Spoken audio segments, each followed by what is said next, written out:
Subscribe करें हमारे YouTube channel को और बेल आइकन को प्रेस करना ना भूलें सारी वीडियोस की नोटिफिकेशंस पाने के लिए।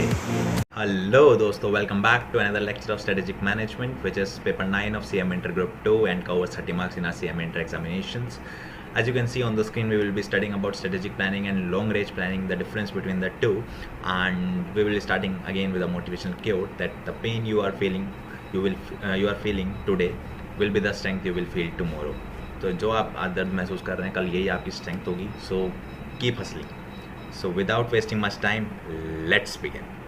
Strategic planning and long range planning. First we will discuss about strategic planning. Long range planning का तो हमने पहले भी डिस्कस किया था प्रीवियस वीडियो में, जिसमें हमने डिफरेंस पढ़ा था लॉन्ग रेंज प्लानिंग और कॉर्पोरेट प्लानिंग के बीच में. ठीक है, अगर अभी तक वो वीडियो नहीं देखा तो पहले उसको रिवाइज करके आएँ, उसके बाद इस वीडियो को देखें. So let's start. Strategic planning is based on establishing a long-term plan to achieve a specified mission through the attainment of objective set. Strategic planning भी एक लॉन्ग टर्म प्लान है एक स्पेसिफाइड मिशन को achieve करने के लिए कुछ objective set करने के बाद.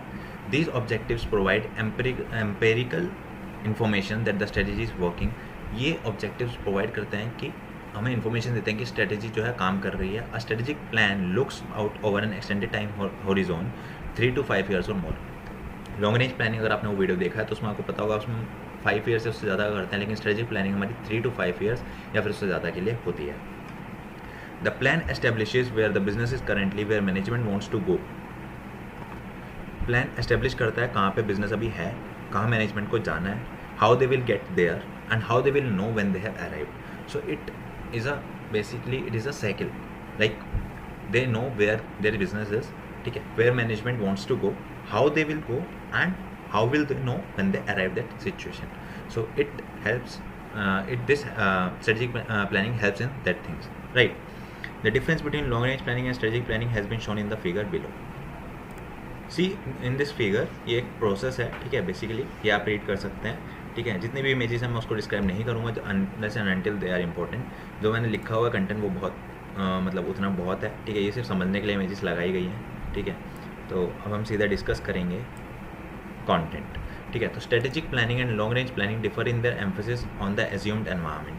Long range planning is generally considered to mean the development of a plan for accomplishing a goal or set of goals over a period of several years, with the assumption that current knowledge about future conditions is sufficiently reliable to ensure the plan's reliability over the duration of its implementation.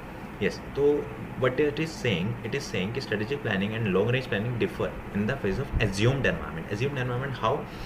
Assumed environment में क्या होता है? In the long range planning we have assumed about the future, like how what will be our product like existing product, existing market in the future. We have done that in previous video, right?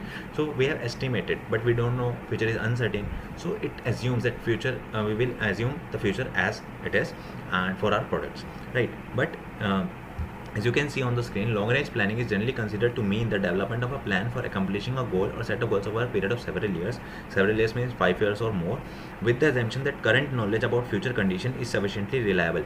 ये knowledge long range planning में देखते हैं कि जो हमारे पास अभी जो knowledge है वो future conditions को लेते हुए रिलायबल है, to ensure the plan's reliability over the duration of its implementation. तभी हमारा प्लान जो ड्यूरेबल होता है, बट ज़रूरी नहीं कि फ्यूचर में वैसा ही हो. तो वहाँ पे strategic planning long range planning differ कर जाता है. स्ट्रेटेजिक प्लानिंग फ्यूचर के प्रोस्पेक्ट को नहीं देखती है, ठीक है.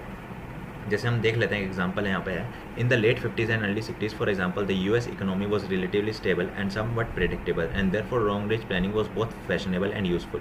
यूएस इकोनॉमी जो थी वो स्टेबल थी और प्रेडिक्टेबल भी थी, तो लॉन्ग रेंज प्लानिंग यहाँ पे हमारा फेवरेबल फैशनेबल था और यूजफुल था. 50 to 60s की क्यों बात करते हैं यार, अभी की बात कर लो. हो सकता है कुछ लॉन्ग रेंज प्लानिंग की गई हो अमेरिका में, ठीक है. अब कोविड को देखते हुए देखो इकोनॉमी कितनी जीडीपी कितनी तेज़ी से गिरी है, कितना अनएम्प्लॉयमेंट रेट बढ़ चुका है, ठीक है. तो वहाँ पे लॉन्ग रेंज प्लानिंग फेल हो जाती है. उस टाइम पे बहुत फैशनेबल यूजफुल थी. On the other hand strategic planning assumes that an organization must be responsive to a dynamic and changing environment, not more than stable environment assume for long range planning. और strategic planning किस में help करती है? Assume करती है कि organisation जो है अगर कोई डायनेमिक कुछ चेंजेस आ जाता है एनवायरनमेंट में तो उसके लिए वो अडेप्टेबल होना चाहिए. तो यही बेसिक डिफरेंस है, ठीक है. और ये तो बहुत ही अच्छे समझ में आ गया होगा इस एग्जाम्पल के बाद जो यूएस की इकोनॉमी वाला एग्जाम्पल दिया है, ठीक है. So this is it and do share this with your friends so that they can take the advantage of the same. And do not forget to subscribe the channel and hit the bell icon and also like the video. That's it. Comment if you have any doubts. See you all again in the next video. All the best.